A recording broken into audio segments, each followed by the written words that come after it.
Hey, Mark's watching MTC Media. So, talking a little bit about this whole thing with Live Golf and the 1.4 billion that's reportedly being lost and all this sort of stuff, and just getting a few things out the way first. No, for PIF, losing 1.4 billion dollars is like if you dropped a penny inside the mall and it rolled under, you know, under something where you couldn't reach it. I doubt you're going to stand there for hours to try to get that penny back, right? That's 1.4 billion to them. That's pennies on the dollar. Here's the real question that people have to ask. If you look at these funds and when they've done stuff and invested in stuff that's sports related, the one thing that they always get out of it is it becomes an asset in their portfolio that they get to control. And that's important. That's not semantics because all of those are important. Look no further than boxing. The way that they've been able to get into boxing and they can control it. Now, the dynamics of boxing and the dynamics of golf are different. But the way that they were able to get in there and they got what most people would think was the most important asset, right? Which was at the time being Canelo and a few other things where they can control the events. They're not controlling the fighter, they're controlling the events. So in golf's case, you would say, well, if 1.4 billion, they can wait things out. It's not like it's hurting them.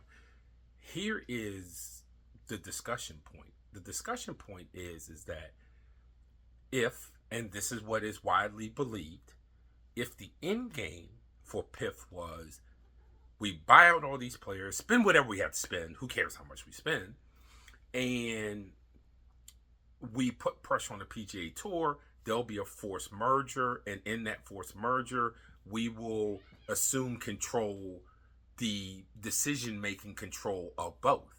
That's the end game, was to have control. You're going to have control of LIV. You're going to have the final word on the PGA Tour. So now it's a controlling asset in their portfolio. At one time, that looked like a foregone conclusion. I don't know if that's a foregone conclusion anymore. Now, there are some things. Trey Wingo brought this up. You do have expiring contracts on LIV with some of these guys. I don't know if LIV is going to think that it's worth re-signing those guys. I don't know where their head is on some of the guys that they got near the end of their career, or guys like, Harold Varner III. And I don't know if there's people on the PGA Tour, especially the higher names now, that has watched what has happened and said, oh, you know what? I think I want to jump over there. Because I don't think that's the one thing where I think LIV could be hurt if they wanted to acquire golfers again. Because I'm not sure for the younger ones that are not at the end of their career how attractive it looks. Because essentially those guys dropped off of the face of the earth. Even with the popular names, they kind of dropped off.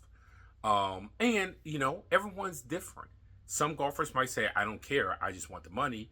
Other golfers might say, I don't like the impact of this on my family. The extra money is not worth it. We like where we are. And none of us can answer that for them. So before you say, oh, they'll do it, unless you're sitting at their dinner table with their wives and as kids, we don't know. And you know what? In 2025, it's okay to say that you don't know. It's okay.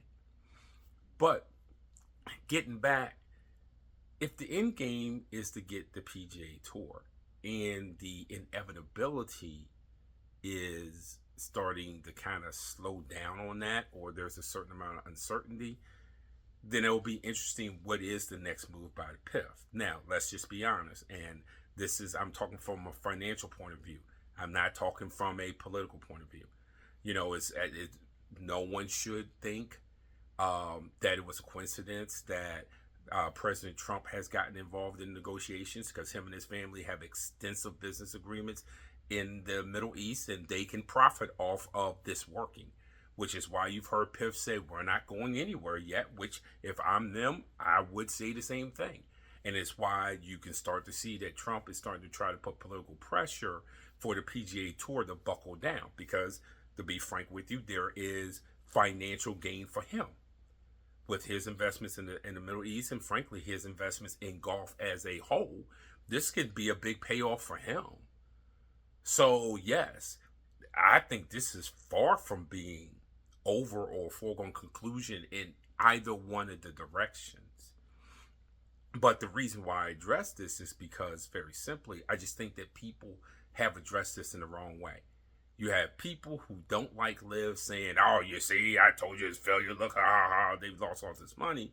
And you have the people who support LIV for whatever reasons they do, saying, "Oh, it's 1.4 billion. That's like having a nickel in your pocket here." Yeah, okay, I mean, but that's not the discussion. That has nothing to do with what's happening here.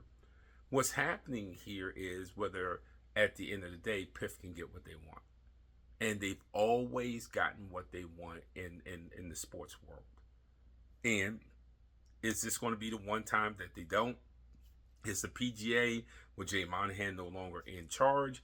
Are they willing, and do they have the stomach to just wait them out and saying, as long as you don't impact our bottom dollar by X amount, whatever that X amount is, we don't care what you do? Which is essentially what happened with the NFL and the USFL. And there's another parallel to that, and I'm not going to go into that because I know people will misconstrue it and they'll try to turn it into something that it's not. But if you look at PIF and what they initially did, it is exactly what the USFL did.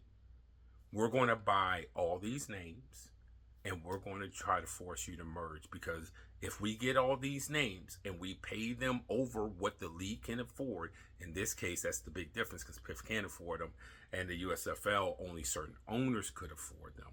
But the pathway is the same. We're going to buy and pay over your market value for these names, so we have an inventory. And that's going to force you to buckle, because then you're going to be losing out. And now you have to come to the table. And that was what a couple of notable owners pushed in the USFL. And what ended up happening is they win an antitrust lawsuit against the NFL, but the damages was $1, and you triple the $1, and the triple of the $1 is $3. Technically, people don't understand the USFL did win the court case. $3 isn't going to keep your league rolling, and the other owners could not continue to afford the losses. Now, again, that's the big difference between them and PIF. But the pathway of how they did it is exactly the same. It's just that PIF is financially in a better position to deal with it than the owners was in the USFL. But it's the same thing. And so time will tell. I don't think that PIF will ever go anywhere because of financial reasons. If they decide that they don't want to do LIV anymore, it's only going to be because they figure there is not a pathway to getting what they want. It won't be because they lost X billions of dollars. That won't be the reason why. So we can stop with that portion of it. It'll just be they can't get to their end game. And I don't think we are anywhere close to even answering that question. I don't think we're anywhere close to saying they can't get there.